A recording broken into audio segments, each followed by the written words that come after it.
Salve, salve, beleza? Vamos bater um papo hoje sobre dois assuntos que são certificações financeiras e também imóveis e fundos imobiliários. Essas dúvidas chegaram ali através do meu Instagram, tô com a colinha aqui pra gente ver essas dúvidas. E se você é novo aqui no canal, meu nome é Fernando Cunha, eu sou especialista em investimentos e se você gosta desse conteúdo sobre investimentos, construção de carteira de investimentos para o longo prazo, se inscreve aqui no canal que tem vídeo toda semana, beleza? Bom, a primeira dúvida, tá? É a seguinte: existe uma certificação financeira que é mais adequada para quem quer trabalhar no mercado financeiro e para quem quer ser investidor? Existe uma certificação específica? Bom, para quem quer trabalhar no mercado financeiro, existem várias certificações e vai depender muito da área que você quer. Se você quer ir para uma área mais técnica ou se você quer ir para uma área mais comercial. Então, para uma área mais técnica, você tem certificações como a CNPI da APMEC, que é uma certificação de analista de valores imobiliários. Essa certificação te dá a possibilidade de trabalhar com análise de empresas, né, para você fazer recomendações de investimento, fazer as análises fundamentalista e também análise gráfica, né, a parte dos gráficos, ou ambos, né, que é um analista pleno. Então você pode optar por esse caminho que é mais técnico. Tem a certificação também CGA, para quem quer ser gestor, que é da Ambima, né, da associação da Ambima, que te dá a oportunidade de ser um gestor de investimentos. Você vai fazer ter a decisão ali do que você vai comprar, seja para fazer a administração de uma carteira de terceiros ou então para você trabalhar dentro de um fundo de investimento, né? Gerindo vários tipos de fundos, fundos multimercado, fundos de ações, né? Esse é um caminho que é a CGA. Existe também a certificação, que é uma certificação que a gente considera que sendo uma das principais do mercado, a mais conhecida talvez, que é o CFA, né, que é uma certificação internacional. Você presta a prova em inglês, é uma certificação aí bem técnica, bem pesada, né? E você tem aí um conteúdo bem denso para estudar, e te dá, abre diversas portas, né, dentro do mercado financeiro. Uma certificação bem pesada. O CGA ele já te prepara bastante, né, mas o CFA, né, ele já vai além, né, ele te dá uma base bem mais técnica, bem mais pesada. São 3 níveis, né, de certificação. E para você ser CFA, você tem que passar nessas 3 provas, as 3 em inglês, beleza? Tem certificações também como a FRM, que é Financial Risk Management, que é o Financial Risk Manager, que é de gerente, né, de risco, gerenciamento de risco. Tem a certificação CAIA, que é de investimentos alternativos, né? Eu vou deixar todas as certificações e as siglas aqui na descrição, se você quiser conhecer mais sobre essas certificações. E essas são as certificações, algumas delas que são as certificações mais técnicas. E por outro lado, você tem as certificações mais comerciais, né? Que são aquelas certificações como o de especialista em investimentos. Dando um passo atrás, tem a CPAs 10 e 20, né? E depois vem a CEA, todas elas da Ambima. A CEA é de certificado de especialista Ambima, especialista de investimentos. Muitos bancos e corretoras também, eles exigem essa certificação para você trabalhar diretamente com assessoria de investimentos. Para você ser um especialista de investimentos, você tem que ter a certificação CEA, né? É uma certificação que também é exigida. A certificação CFP, diferente da CEA, que é exigida para você trabalhar com assessoria de investimentos, o CFP é uma certificação que te dá um destaque, né? Não é uma obrigatoriedade. O CFP, Certified Financial Planner, é uma certificação de planejador financeiro da Planejar, né? Essa certificação ela te possibilita você se certificar junto à Planejar como um planejador financeiro certificado. E você consegue colocar essa sigla, né, ali do lado do seu nome, como planejador financeiro certificado. Não é requisito para você trabalhar com planejamento financeiro, mas ela atesta conhecimentos de várias áreas, né?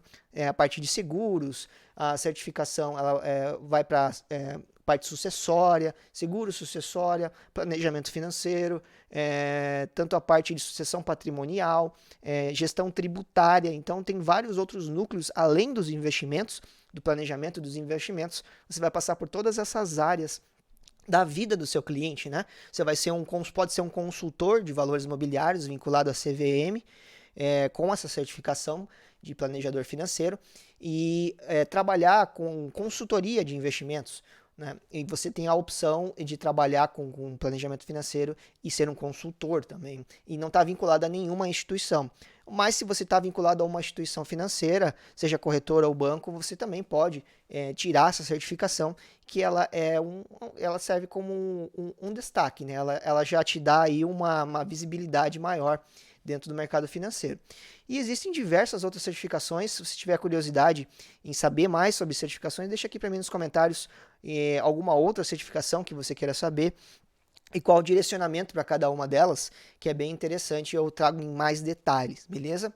Bom, a segunda pergunta aqui é sobre imóvel ou fundo imobiliário. O que é melhor, eu comprar um imóvel para alugar ou fundo imobiliário? Então a gente tem várias. É uma questão bem subjetiva, né? É bem pessoal. É difícil dizer o que é melhor, se é fundo imobiliário ou se são imóveis. Não existe uma resposta única, uma resposta certa vai depender de você, o que você prefere e também das condições com as quais você adquire esse imóvel, por exemplo. Então vamos pegar algumas diferenças básicas de cada uma delas, tá? Quando a gente fala de imóvel físico, tá? Um imóvel tradicional, a gente já conhece, né? A gente já está habituado, já mora em imóvel, então a gente já tem essa cultura de investimento em imóvel, né? O sonho na casa própria, mas quando você vai buscar um imóvel, quando você opta por buscar um imóvel para aluguel, é muito diferente de morar de um imóvel para morar, né? Mas para uso. Então aqui você tem uma decisão muito mais psicológica, né? Muito mais de conforto, de você escolher um lugar para morar e para viver. Agora, quando você pensa num imóvel para aluguel e para renda, aí a gente tem que pensar de uma maneira mais pragmática, mais racional. Então, quando a gente pensa no imóvel, a gente vai pensar o quê? Na localização, na qualidade do imóvel, quanto que é o aluguel da região, né, as condições que você vai adquirir esse imóvel, se vai ser abaixo do preço de mercado ou dentro lá do preço de mercado. Então, os custos que você vai ter, se você vai precisar reformar, quais são os custos de manutenção do imóvel, você vai precisar ampliar ou não. Esse imóvel, se ele não está alugado, ele gera um custo de condomínio, se for um apartamento, se for uma casa, ela precisa de manutenção, se ela não estiver alugada, então ela tem todos esses cuidados que você precisa ter, esses custos de ITBI para registro do imóvel, a parte de custos cartorários para você registrar esse imóvel, regularizar, tá? Então, você pensa num imóvel já pronto, você tem esses custos. Se você vai comprar um terreno para construir, tem que colocar tudo isso também na balança para ver se faz sentido o que você vai colocar, por quanto você vai comprar esse terreno e qual é o valor da construção e de toda a obra que você vai levantar ali para ver se vai fazer sentido no final do dia. Normalmente você consegue enxugar mais os custos quando você compra um terreno, por exemplo, e vai construir. Agora, para um imóvel pronto, você já vai pegar ele pronto. Aqui em São Paulo, por exemplo, onde eu estou, o metro quadrado dos imóveis são muito caros mesmo, principalmente nas regiões mais centrais. O metro quadrado é bem caro, então aqui você vai ter que realmente levar em consideração isso, né? Qual é o custo para saber quanto é o retorno que você vai ter daquele investimento que você fez. Então aqui é puramente financeiro. Em média, um apartamento ou imóvel, ele gera de 0,3% a 0,4% ao mês de retorno bruto, né? Então vamos colocar aqui 0,4% ao mês de retorno bruto. Você ainda tem que tirar o imposto de renda, porque os aluguéis que você recebe vão se somar às rendas que você tem, a sua renda bruta anual. Se você já tem um salário, você já recebe uma renda ali que você declara, os aluguéis eles vão entrar e vão se somar a essa renda bruta anual que você tem. Então, provavelmente, se você já tem uma renda mais elevada, esses aluguéis vão entrar e vão ser tributados ali em 27,5%, a tabela de imposto de renda na maior alíquota, né? Então acaba ficando mais pesado essa tributação em cima dos imóveis, né? Em cima do imóvel em si. Então, se você for levar em consideração que 0,4% ao mês é o que você tem de retorno, se você pensar em imóvel de alto padrão, você consegue um retorno maior, aí você pensa, mas Fernando, eu consigo 0,6, 0,7% ao mês aqui na minha cidade. Beleza, então aí que é a questão da análise, né? Análise financeira para saber se faz sentido você adquirir esse imóvel. Se ele estiver muito abaixo do preço de mercado, pode ser que faça sentido. Beleza? Agora, por outro lado, vamos falar um pouco dos fundos imobiliários. O fundo imobiliário, basicamente, você compra cotas do fundo através da Bolsa de Valores. Né? Você vai lá no ambiente de bolsa como se estivesse comprando uma ação e compra uma cota. É um pedacinho do fundo imobiliário. Você e várias pessoas são cotistas desse fundo. É como se fosse um condomínio. Né? Condomínio você é formado de várias pessoas e cada um paga um pedacinho. Então, lá no fundo imobiliário é como se fosse um condomínio também. Só que esse fundo, ele compra o dinheiro que os cotistas, as pessoas que estão lá dentro do fundo colocam, o fundo pega e compra imóveis. Então, tem fundos imobiliários que têm dezenas de imóveis dentro da carteira. E tem fundos que compram imóveis em várias regiões e alugam para vários tipos de inquilinos, de vários segmentos também. Então, imagina que você tem um fundo imobiliário que investe no Rio, em Minas, em São Paulo, investe no Nordeste, Norte e Nordeste, e tem imóveis espalhados por todos esses lugares. E também tem vários tipos de inquilinos. Você tem inquilinos de vários ramos, tanto do varejo, construção, enfim, armazéns, e tem segmentos, né? Como eu falei. Você tem fundos imobiliários que têm segmentos diferentes. Fundo imobiliário só de galpão logístico, só de lajes corporativas. Então você tem vários tipos de fundos, você pode optar por segmentos também para diversificar sua carteira. Fundos imobiliários de shopping, por exemplo. Então, você vê que tem uma quantidade de opções muito maiores aqui para você diversificar. Imagine que você vai ter lá R$500 mil para comprar um imóvel. Você vai comprar um único imóvel, né, um imóvel de 2 quartos, 3 quartos, de 60 metros quadrados, 80 metros quadrados, você tem um único imóvel. Se esse imóvel não está alugado, esse imóvel físico, ele está com 100% de vacância, ou seja, ele vira um custo. Agora, imagina que você tem R$500 mil e coloca em dezenas, por exemplo, 10 fundos imobiliários diferentes, e esses 10 fundos têm centenas de imóveis lá dentro. Cada um desses fundos bem diversificados em vários tipos de regiões e também em segmentos diferentes. Você tem fundo de laje, fundo de galpão logístico, fundo de shopping, então você diversificou bastante a sua carteira de investimentos. Então, se algum desses inquilinos deixar esse imóvel, isso não vai impactar de forma tão grande a tua carteira de investimentos. Né? Se você tivesse centenas de imóveis, um inquilino deixou aquele imóvel, está vago, agora você vai ter esse trabalho de alocação, né, para outro inquilino, mas o fundo vai fazer isso por você. Você não precisa se preocupar com o inquilino, não precisa se preocupar com custos. O próprio fundo já vai fazer isso por você. E esse imóvel, dessas centenas de imóveis, esse imóvel que ficou vago, não vai ser tão impactante para a sua carteira de investimentos, não vai ser tão impactante ali para os aluguéis que você vai receber mensalmente, tá?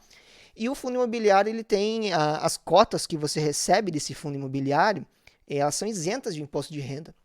Então você tem ali uma média de 0,7%, 0,8% ao mês, só que esse valor ele é isento de imposto de renda. Tá? Ele vai entrar sem custo nenhum, isento. Então, esse já é uma diferença bem pesada, né? Que para os imóveis tradicionais você vai ter ainda que refazer o recolhimento de imposto. Você tem alguns instrumentos jurídicos, né? Para vocês montar uma estrutura jurídica para os imóveis físicos. Se você tem dezenas de imóveis, por exemplo, você pode montar uma estrutura jurídica para pagar menos imposto, né? Então, esse já é um outro passo que você tem que avaliar. Normalmente, na maioria das vezes, quando você tem um volume mais elevado de aluguéis que você recebe desses imóveis, faz sentido, começa a fazer sentido você pensar numa estrutura jurídica para pagar menos imposto.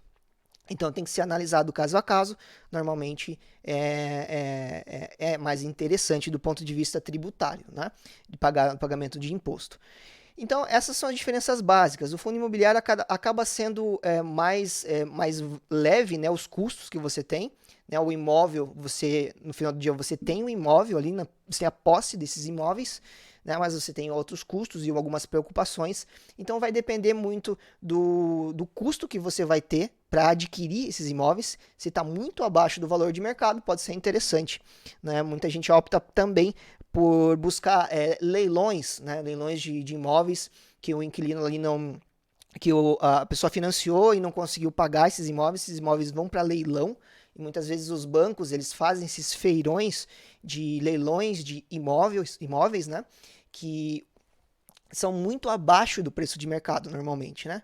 Então tem uma série de regras, é preciso conhecer exatamente como é que funciona essa dinâmica, mas é uma alternativa para pegar imóveis bem abaixo, né? Normalmente mais abaixo do custo do valor de mercado dele, né? Que ele realmente vale.